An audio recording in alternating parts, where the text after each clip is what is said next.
What's up, designers, and welcome back to Rempton Games. In today's video, I want to take a look at homebrewing spells in Dungeons & Dragons. How to do it, what factors need to be taken into account, and share some example spells that I prepared earlier. I've broken this video into a few different sections. First, we'll look at some basic information that applies to all homebrew spells. Then we'll look at specific categories of spells, including damage spells, healing spells, summoning spells, and buff/debuff spells.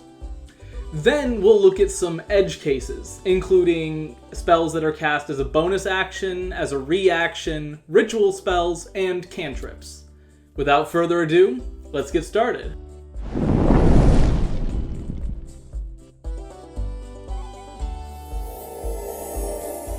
Before we start homebrewing specific types of spells, let's look at some basic information that applies to all spells that we might try to create. The first step for coming up with any spell is to come up with a concept for what the spell should be. This could be a cool idea that you read about in a book or saw in an anime, or it could be an interesting mechanical concept for Dungeons & Dragons. Once you have a concept, the next step is to make sure that what you want doesn't already exist in D&D. Dungeons & Dragons 5th edition has hundreds of spells already, so there's probably a spell out there already for most things that you might want to do. I like to use D&D Beyond spell search tools for this. You can add various filters and keywords to try to locate the spells that you're looking for and see if something similar already exists. The third step is reflavoring. Even if there's not something out there that does exactly what you want, there might be something similar enough that you could just reflavor it and get the same effect. For example, suppose you wanted something similar to Gambit from the X-Men's ability to throw exploding playing cards at his enemies. There are several spells that could potentially be reflavored to fit this theme. Things like Magic Missile, Eldritch Blast, or Scorching Ray could all fit. If you search and simply can't find something that fits what you're looking for, then it's time to homebrew. And that's what the remainder of this video is going to be about. However, keep in mind that homebrewing is not the final step. The final step is a cycle of playtesting and tweaking your spells. While the guidelines in this video might get you in the right ballpark, the only way to know if your spells are actually balanced and fun to use is to actually use them and make adjustments as needed. With that out of the way, let's start making some spells. Let's start by taking a look at what is probably the most straightforward aspect of designing a spell in D&D, dealing damage. The Dungeon Master's Guide has a table that lays out guidelines for how much damage spells of different levels should do, from 1d10 for a cantrip all the way up to 15d10 for a 9th level spell. This table also has two columns, one for single target spells, and another for those that hit multiple creatures, with the multiple target spells understandably doing less damage. However, this table is really just scratching the surface. Even if your spell is only dealing damage, there's a number of factors that need to be taken into account to determine how much damage it should actually do. These include the type of damage, how long it lasts, whether it does half damage or no damage on a save, and the details of the area of effect. Not all damage types are made equal in D&D. Certain types are widely resisted.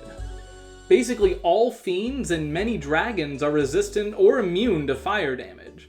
Tons of undead are resistant or immune to necrotic damage, and basically everything is immune to poison. If your spell deals one of these damage types, then it might be able to get away with slightly higher damage since it's so commonly resisted. Fire spells in particular tend to do a bit more damage than expected for a spell of that level.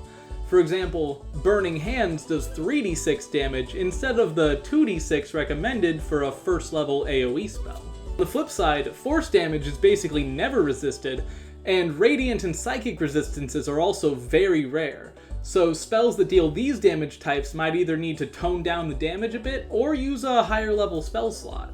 For example, Synaptic Static does the same amount of damage as a fireball, but is a 5th level spell instead of 3rd, the main difference being that it has a better damage type, psychic instead of fire, with a better saving throw, intelligence instead of dexterity.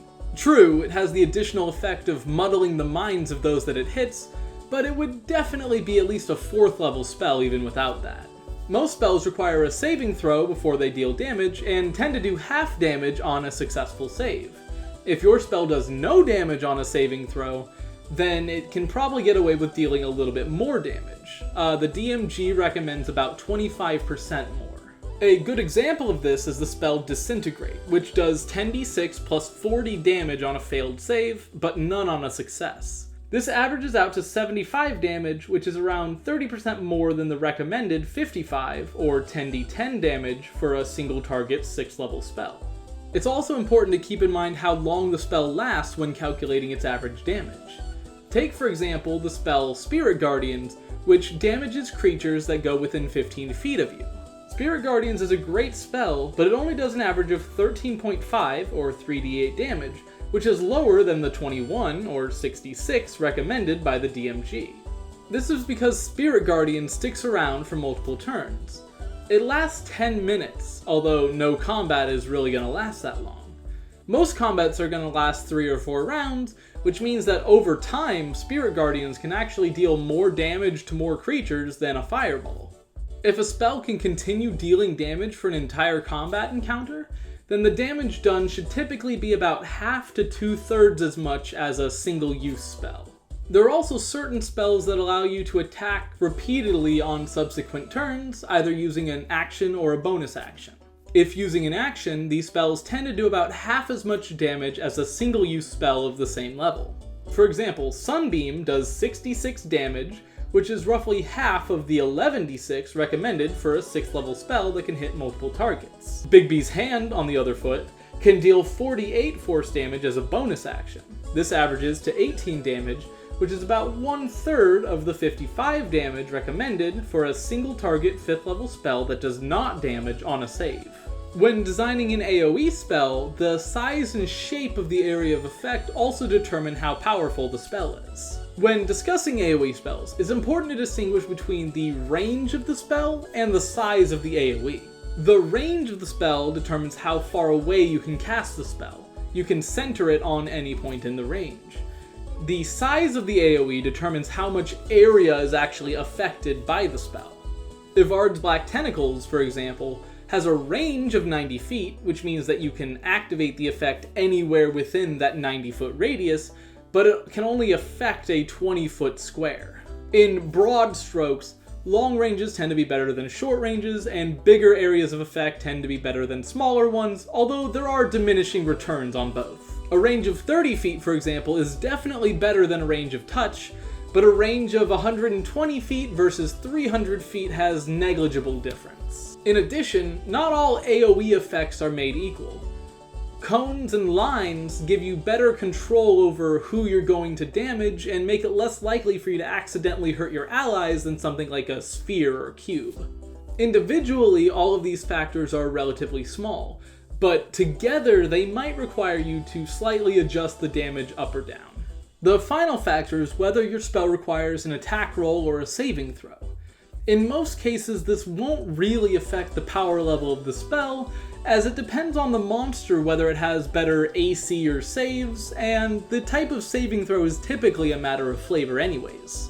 However, keep in mind that spells that use attack rolls are similar to spells that do 0 damage on a save, so they should get a similar power boost. Also keep in mind that not all saving throws are made equal.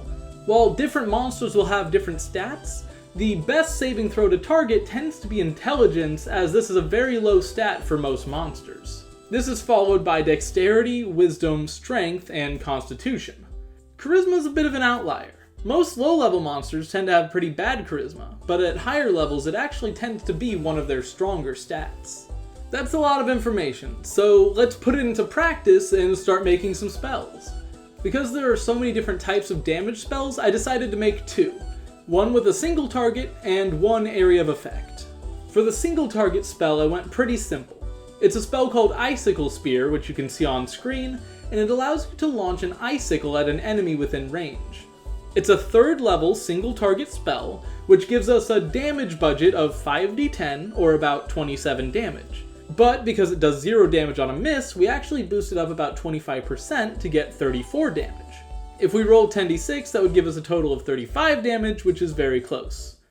From there, I decided to split the damage to be half piercing and half cold. And there's our spell. The second spell is a 5th level AoE spell called Acid Pool. It creates a pool of corrosive green acid that lasts for 10 minutes. The damage budget for a 5th level AoE spell is 8d6 or 28 damage.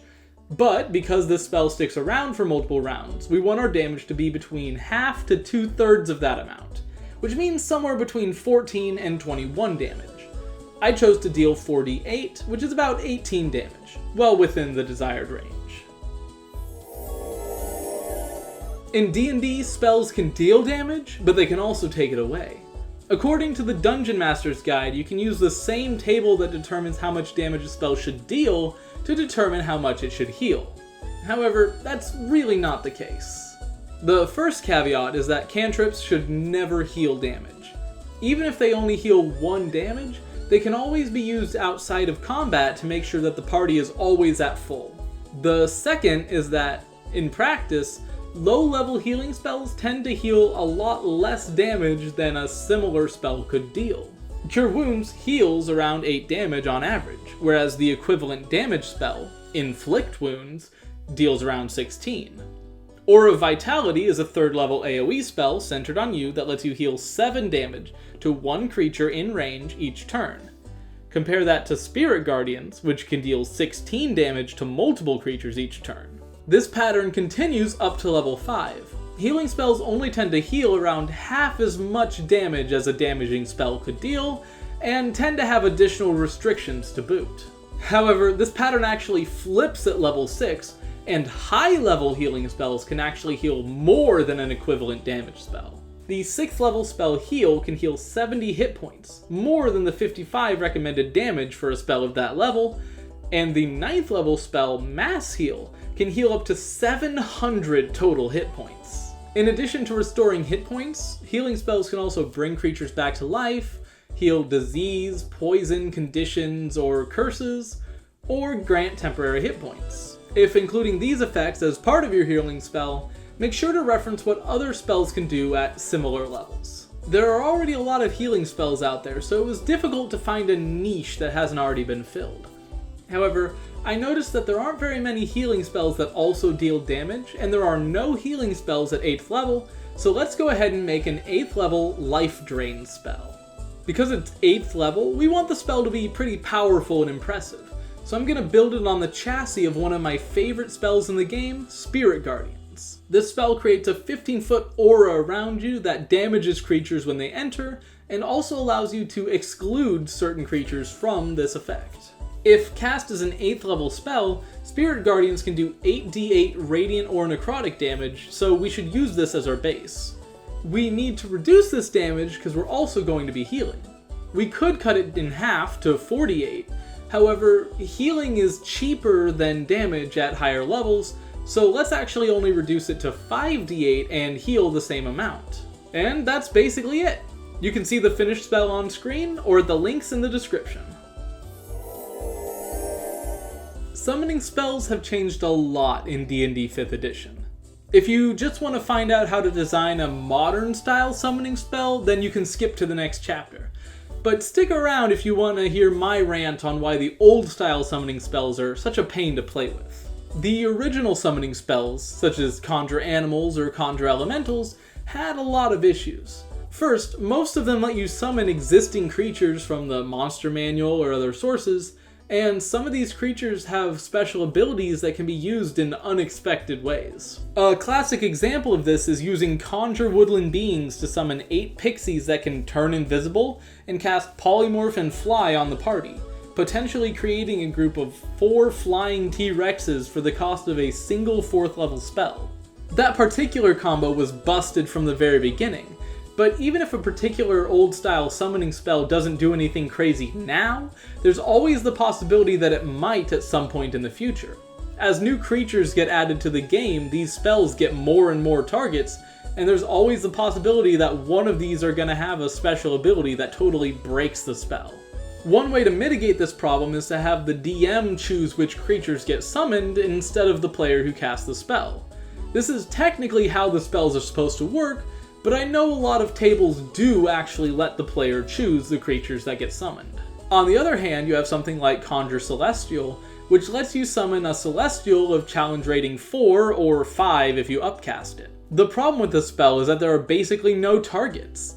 There are only 8 Celestial creatures with a challenge rating of 5 or lower, and most of these are from expansions. If you only have the monster manual, then there are only 3 creatures you can even summon with this spell. Another problem with these old style summoning spells is the sheer amount of time and work that they require to cast. Because you have to choose existing creatures, it can take a lot of time to figure out what creatures you want to summon, especially if you're summoning multiple creatures with the same spell. Summoning lots of creatures can also lead to a very cluttered battlefield and slow down combat with a lot of extra actions. Finally, these spells were extremely inconsistent. There was no real rhyme or reason as far as what challenge rating of creature could be summoned, how long the spells took to cast, how long they lasted, things like that. Tasha's Cauldron of Everything fixed all of this by coming out with a whole bunch of new summoning spells with a much more consistent format. These spells only allow the players to summon a single creature using a stat block that's present in the spell itself, so you don't have to go search and find it, and you can customize the creature in a few different ways. The first is by choosing what type of creature to summon. Usually these spells give you 3 or 4 different options, and depending on what option you choose, this customizes certain features of the creature. For example, the second level spell Summon Beast allows you to decide whether the creature lives in the air, on land, or in the water, and adjust certain aspects accordingly. The second way to customize the creature is by adjusting the level of the spell slot used to cast the spell. Higher level spell slots typically result in more HP, more attacks, things like that. Designing these summoning spells is tricky because you have to design a creature stat block that has multiple options that all feel unique, but are all still balanced against each other. However, there are a number of rules of thumb that should make the process easier. First, the casting time should be 1 action, the duration should be 1 hour, and it should require concentration. The HP should have a base amount, which might vary between the different options, and it should scale based on the level of the spell, typically adding an extra 5, 10, or 15 extra HP for each spell level above the minimum. The number of attacks is usually equal to half the level of the spell, rounded down, and the damage dealt scales with the spell level. The creature's base damage, if it's cast at the lowest level of the spell, is usually about 2/3 the amount of damage that could be dealt with a single target spell of that level. This is really good considering that the creatures can attack multiple turns in a row, but their offensive abilities tend to outshine their defenses. With that out of the way, let's try our hand at designing one of these bad boys. The first thing we need to decide is what kind of creatures are we going to summon. While the newer summoning spells cover a lot of bases, there are still a few types of creatures that don't have a summoning spell of their own. For this example, let's go ahead and summon some plants. All of the recent summoning spells allow you to customize the creature by choosing one of 3 or 4 different categories, so we need to pick some categories of plants for our players to summon. For this example, I chose mushrooms, vines, and trees. Yes, I know that mushrooms are technically fungi and not plants, but D&D tends to lump mushroom creatures in with the plant category, so we're gonna go with it. Typically, each creature gets a special feature or 2 based on its type. I decided to give the vine creature the Entangling Vines feature, which makes the area around it difficult terrain and allows it to restrain creatures. I gave the mushroom creature a rechargeable Spores ability, which lets it poison creatures around it and deals poison damage. For trees, I made them a bit beefier, with more AC and HP than the other 2 creatures. I gave them all the False Appearance trait, which makes them seem like normal plants when not moving. You can see the completed spell on screen, or in the links down below. The next category of spells we'll be talking about are buff and debuff spells, which are spells that make your character stronger or your enemies weaker, respectively. The types of spells that we have been talking about so far have basically only done one type of thing, but buff and debuff spells are different because they have a huge range of different effects that straddle the line between combat and out-of-combat utility. These include changing a creature's armor class, giving characters benefits on rolls, increasing damage, changing a creature's shape, causing status conditions, creating difficult terrain, and so much more. The good news is that D&D has most of your bases covered when it comes to buff and debuff spells, and it's unlikely that you'll come up with some new buff or debuff that doesn't have something at least similar that you can use as a reference for power level. For example, let's say you wanted to make a buff spell that turns every hit a creature does into a critical hit. That's not too different from simply attacking twice, so you could use something like haste as a reference. The bad news is that most buff spells tend to combine these simple, basic effects into much more powerful and complicated combinations. Take for instance the investiture spells. There are 4 of them, one for fire, ice, stone, and wind, and each one combines 3 or 4 different abilities to buff your character in a way that fits each element. In order to create these types of spells, we need a technique for combining multiple effects into a single spell. First, let's choose 2 effects that we want to combine. Let's go with invisibility and flight. The next step is to find reference spells for each part, which isn't too complicated in this case. Flight can be granted by the fly spell, which is a 3rd level spell, while true invisibility is granted by the greater invisibility spell, a 4th level spell. The next step is to convert the component spells into an equivalent amount of damage. A single target 3rd level spell is worth 5d10 damage, while 4th level spells are worth 6d10. The next step is to combine these damage values to see how powerful the combined ability is. If we simply combine the values directly, we would get 11d10, which would make this a 7th level spell. However, non-damage effects don't tend to combine as cleanly as simply adding damage does, so the combined effect is rarely equal to the sum of its parts. With effects like flight and invisibility, it actually works pretty well, since these effects are very complementary, and a flying invisible creature is a pretty big threat on the battlefield, which makes the total combination much more powerful than either of its parts. However, not all effects combine together so cleanly. If you have a spell that lets you read minds, you'll use that at a time that is optimal for reading minds. If you have a spell that lets you resist damage, you will cast that at a time that is optimal for resisting damage. However, if you have a spell that lets you both resist damage and read minds, well, it's certainly more powerful than either component on its own. You're probably rarely going to be in a situation that's optimal for both parts at the same time, so the total package should come at a bit of a discount, usually around 20 to 25%.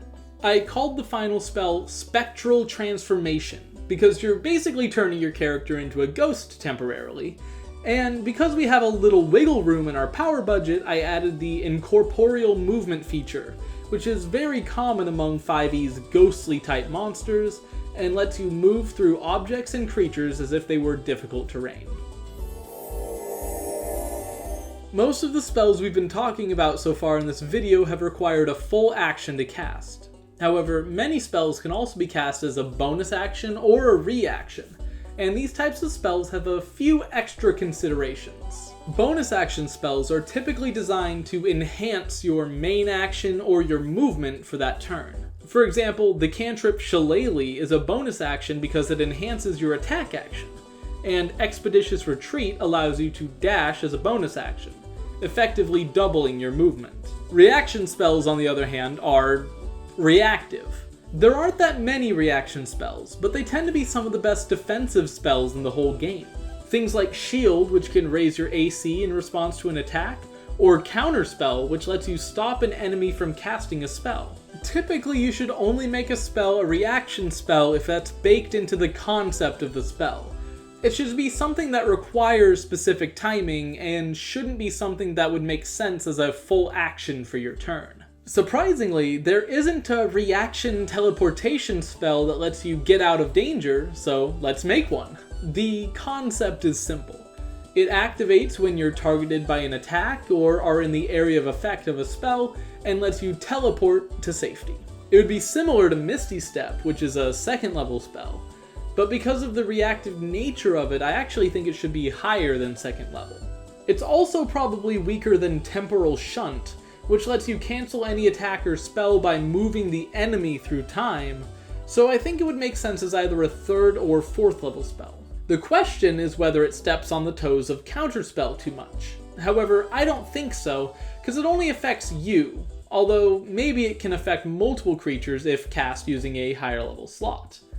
You can see the finished spell, Emergency Escape, on the screen, or at the links in the description. Ritual spells are unique because they can be cast without using a spell slot, but they require an extra 10 minutes in order to do so. Because of this, these are typically not combat-based spells. Rituals are typically designed to be used when you are out of danger and time isn't a huge factor.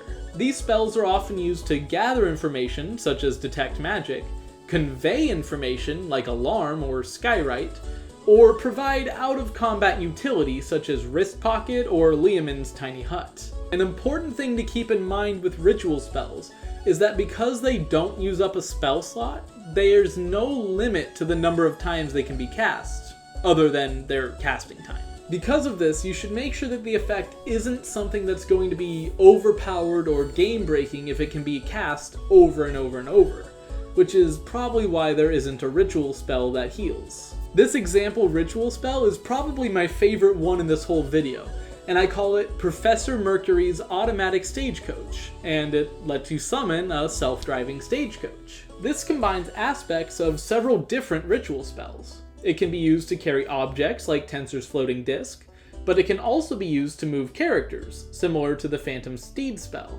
and provides some protection to the party like a tiny hut. Using the technique for combining spell effects that we discussed earlier in the video, I decided to make this spell a 5th level spell, and gave it a costly material component to counteract the cost of simply buying carriages and horses. I can't wait to give this spell a try in future games.